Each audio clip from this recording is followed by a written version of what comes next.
Good morning, good afternoon, good evening. You're listening to the Thai Expat Daily Show. I'm your host Kieran Mack and thanks for tuning in. Don't forget to like this video if you're watching us on YouTube and please do subscribe. We are also available on Apple Podcasts, Spotify, Amazon Music and a host of other podcast players. Now that that's all done, let's jump into today's show.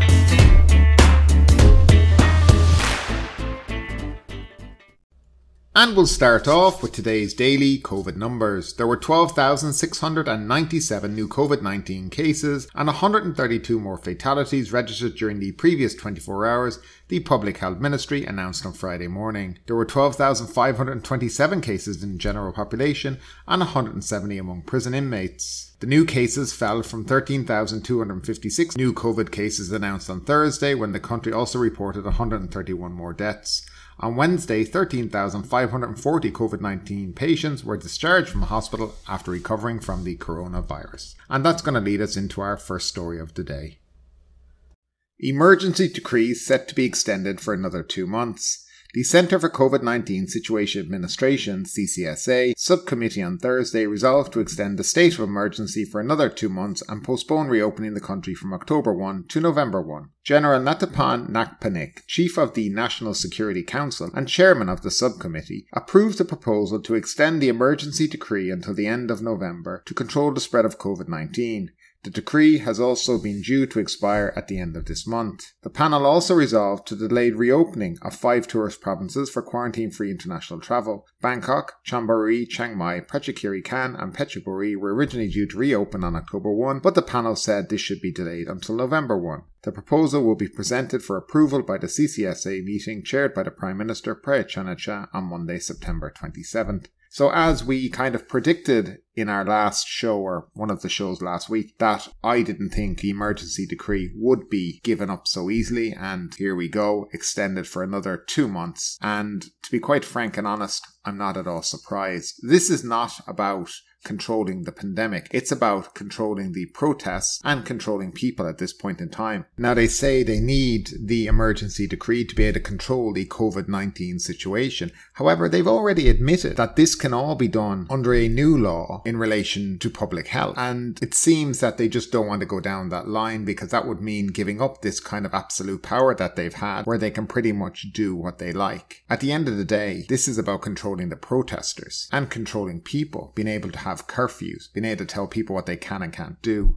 I mean, we're going to be going into October now, and it looks like there's going to be still curfews in dark red zones. So in essence, Bangkok will still be under a curfew each and every night. Things have to change for people. I mean, Thailand has 12 to 13,000 cases per day. And if you look at a country like the UK, they're averaging about 30,000 cases per day and they're fully open. So what kind of nonsense are we being fed in this country at this moment in time? Now, I know the vaccination rates are very different, but Thailand plan to get up there with vaccinations in the next couple of months. And if we look around the world at this moment in time, having 10,000 cases per day of COVID really isn't that big of a deal to a lot of other countries. But here it warrants having an emergency decree and people being locked down for month after month. Time to give people back their freedoms, and that's the way I see it right now.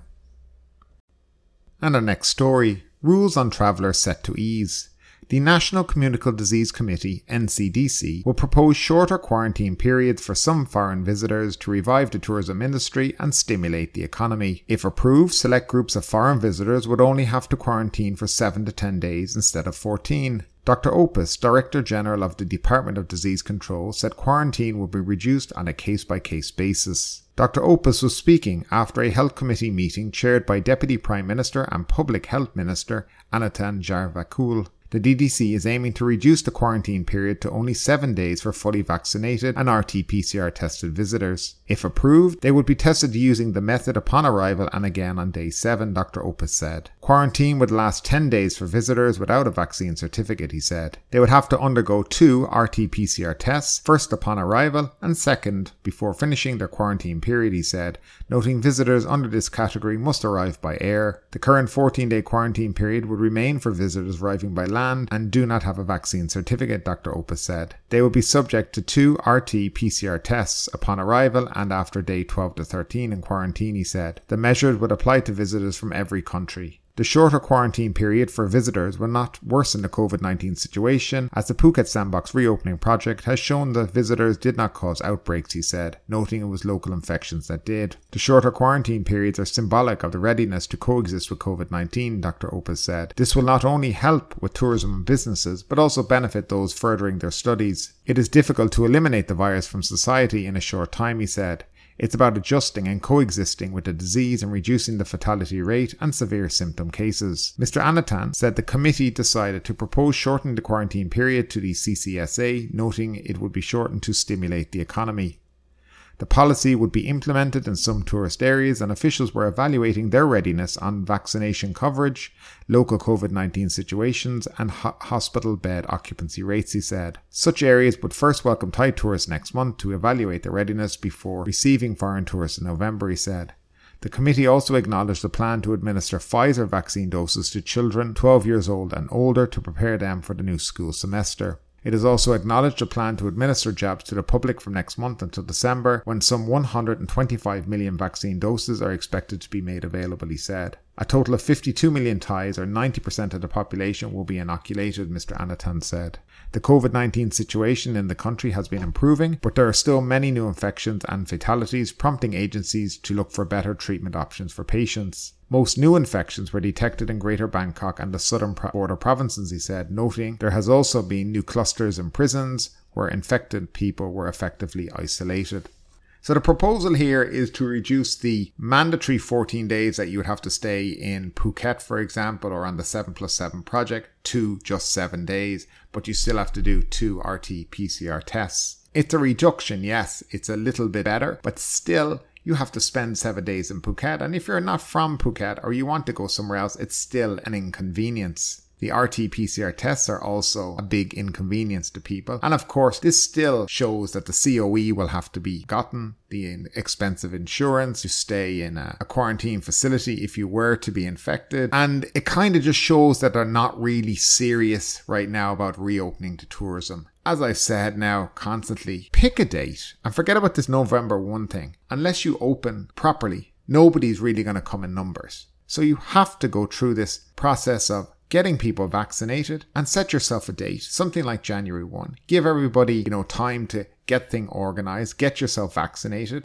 get your people vaccinated, and then reopen properly. But everything else that you're doing is just another way to kind of scam people and cheat tourists out of a nice holiday. People don't have the time for this. And they prove it in what they say, that very few infections came from people who travelled from abroad to Phuket. Something like 35,000 people now have travelled under the Sandbox scheme. 0.3% of that 35,000 had COVID. That's such a small number. And it's showing that vaccinated tourists will not cause infections and outbreaks within the community. And that is the bottom line. Most of the people I think who got COVID probably got it in Thailand anyway when they arrived. Of course, they would never tell you that. Something needs to change, and I don't think this is actually anything really much better. But I'd love to know what you think down below in the comment section. And the next story, firms rip reopening delayed to November 1. Confusion over reopening timelines has spoiled the chance for the tourism industry to rebound during the coming high season, as inconsistent policies damage the country's credibility and international tour operators refrain from planning packages until policies are confirmed. The reopening plan for 5 areas, Bangkok, Chiang Rai, Pattaya, Hua Hin and Phetchaburi, faced another setback after the CCSA decided to put off the starting date from October 1 to November 1. For Pattaya, Hua Hin and Chiang Mai, this was the third postponement from an initial reopening schedule of mid-September, all attributed to a vaccine shortage. Tassapan Bielveld, Executive Chairman of Asia Aviation, the largest shareholder of Thai Air Asia, said the move affects both the private sector and nation's tourism image because a reopening timeline of October was already set, with people and companies adjusting their plans. Airlines had started to invest in service maintenance and recruit staff to prepare for new flow of tourists, said Mr. Tassapan. It costs a lot for any business to restart, particularly during a liquidity crisis when every baht counts. He said the government should have evaluated the infection curve in Thailand, assuring residents of reopening areas a sufficient vaccination rate and having a risk management plan in place before nailing down a timeline for each destination. If the government announced earlier the country would be ready for inbound tourists in December or even January, we would have no objection. We would have shifted our focus to the domestic market in the final quarter with full force, said Mr. Tassapan. The flip-flop worsens a situation which is already somehow at its worst, particularly regarding our financial stability. Mr. Tenet, acting president of the Chonburi Tourism Council, said companies in Pattaya had worked hard for the past 3 to 4 months to complete all the tasks the government have asked them to prepare. The only action companies cannot take is procure vaccines, said Mr. Tenet. In the past few months, authorities could not provide a realistic vaccination plan to provide local communities proper protection. In addition to the vaccine shortage, some rules don't match our situation. For example, people who work here but don't have a household registration in Chonburi, as well as foreign workers, cannot receive a job here, which is impractical, he said. Postponement mars the country's reputation as local tourism operators have already settled agreements with agents overseas that have the potential to bring in tour groups from Russia and India, Mr. Tenet said. Nobody will listen to us again. They will wait for an official announcement, which may occur in November at the earliest. Too late to capture the high season traffic, as international flights often need 2 to 3 months' notice for air traffic permission, he said. It also takes that long to promote those packages. Tourism Authority of Thailand's Governor Yuttasak Supasorn said the decision by the CCSA to reduce the quarantine period to 7 days for inoculated visitors will help spur tourism demand upon reopening. However, tourists still must take costly RT-PCR tests during their time here, as the Public Health Ministry does not want to use antigen tests for the second and third tests. So as you can hear in that article, there is an awful lot of common sense coming out, and we've spoken about this ourselves a lot. Confidence is needed by the travel industry from Thailand, which is something that's just not coming.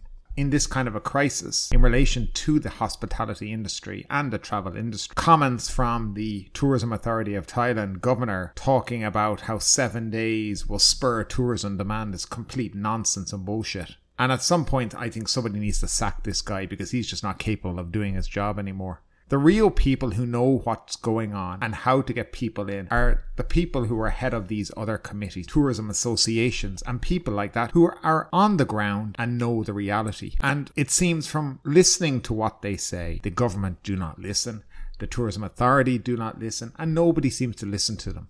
The people making decisions have no experience in the tourism and travel industry, from what I can tell. They make policy, they make rules and regulations, but these rules and regulations do not match up with what travellers need, want and desire. And that's why we are in the situation that we are in right now. Mr. Tenet is very right. People are not going to believe them anymore when they say we're reopening in November 1 or January or February, whenever it is. People, airlines, travel agents, they're just not going to believe it anymore because of the constant flip-flopping.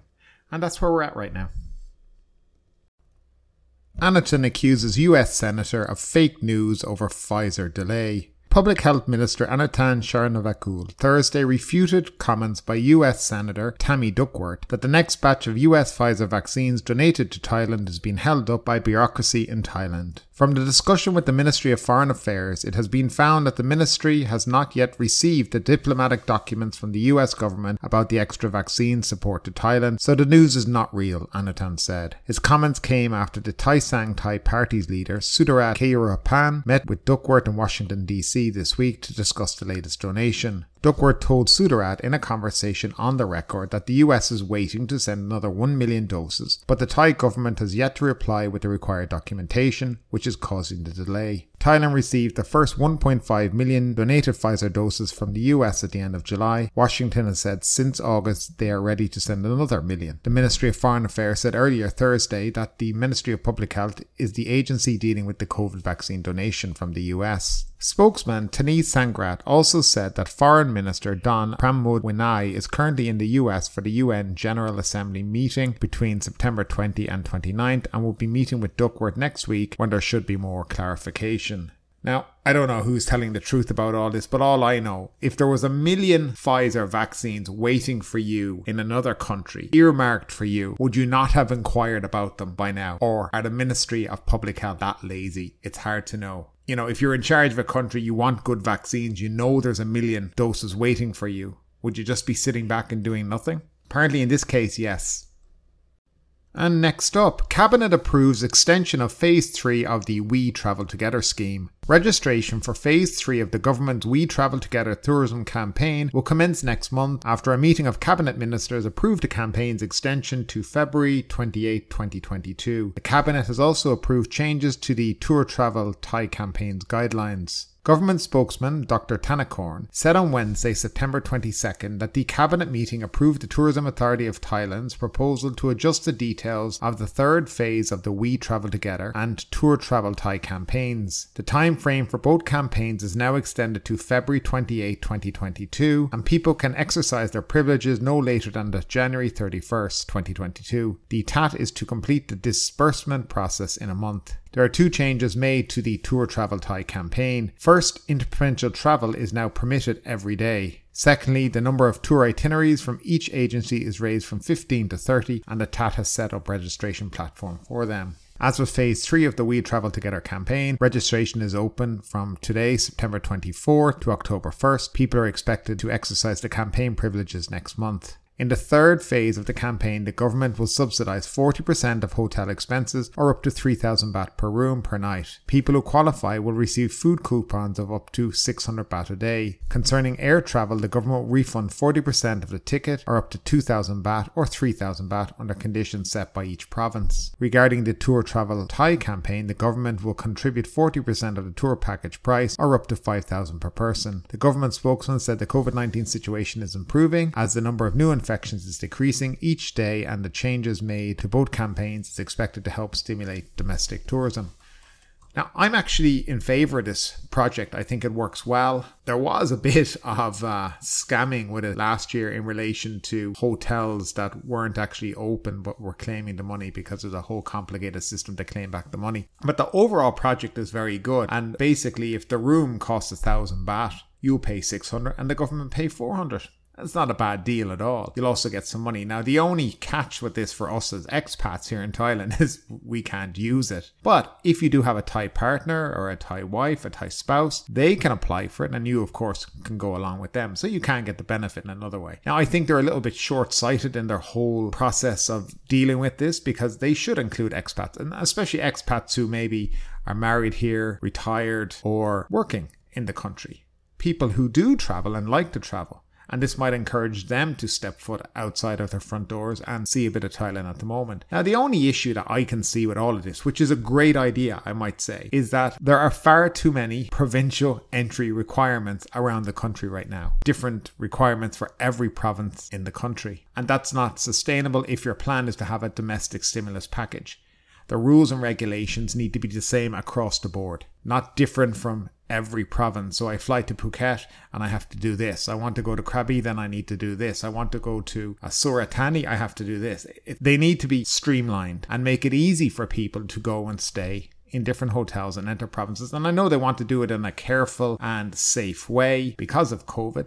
But you also have to remember that people have limited time of their holidays, so maybe they want to go away for a night or two because it's a public holiday, and they don't want to be caught having to get expensive rapid antigen tests and stuff like this. So they need to come up with one kind of rule across the country. And I mean, that's why we have a government, right?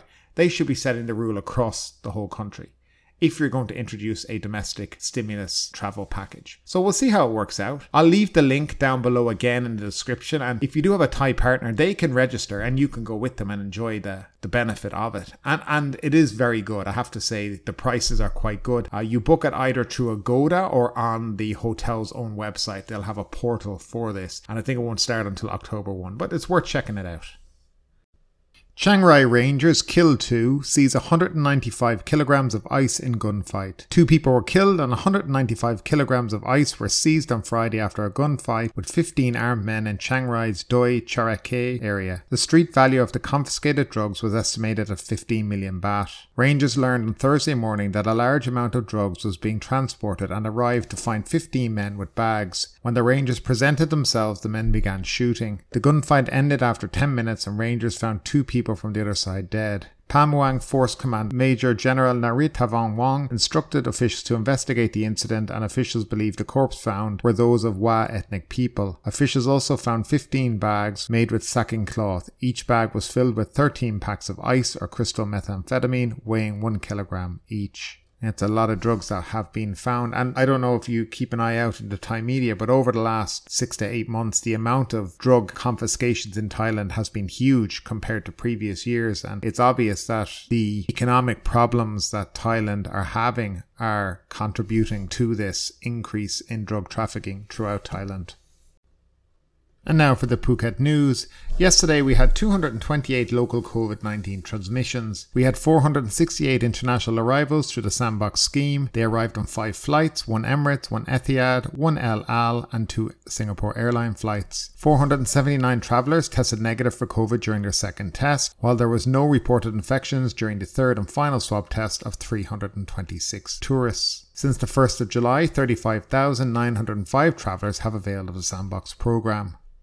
And in other Phuket news, easing of Phuket domestic entry requirements made official. Starting next Friday, October 1, all domestic visitors will be allowed to enter Phuket as long as they have been fully vaccinated and have tested negative for COVID-19. Under the new order, to come into effect on October 1, all people coming onto the island by land, sea or air must be vaccinated with 2 doses of Sinovac, Sinopharm or Sputnik V vaccine or 1 dose of AstraZeneca, Pfizer, Moderna, Johnson & Johnson vaccines at least 14 days before arriving. Alternatively, arrivals who will be allowed onto the island if they have recovered from being infected with COVID-19 no more than 6 months earlier. All arrivals must show evidence of testing negative for COVID-19 by RT-PCR test or antigen test with confirmed results from a hospital or laboratory issued not more than 7 days prior to arrival. People who are registered on a house registration document, Tammy and Ban, as living in Phuket may bring their own antigen test kit approved by the Thai Food and Drug Administration and use that to be tested at the Phuket checkpoint or any seaport checkpoint. Officials will issue a document confirming their test result, which can be used to present to officials for no more than 7 days. And just to confirm that again, a lot of people think they can bring their own ATK test to the checkpoint. You can only do that if you're an actual Phuket resident. If you're not, you must do a test at a laboratory. And just to let people know, there are at least 3 labs now at the Phuket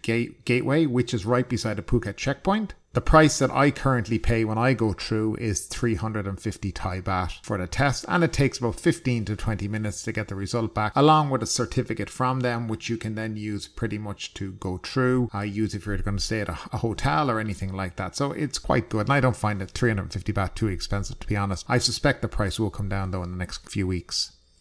Phuket villager finds big bucks whale poop. A local resident who was jogging along Mai Khao Beach yesterday morning believes he may have discovered a lump of sperm whale ambergris, which may be worth as much as 30 billion Thai baht. And finally, COVID visa extensions open for 2 more months.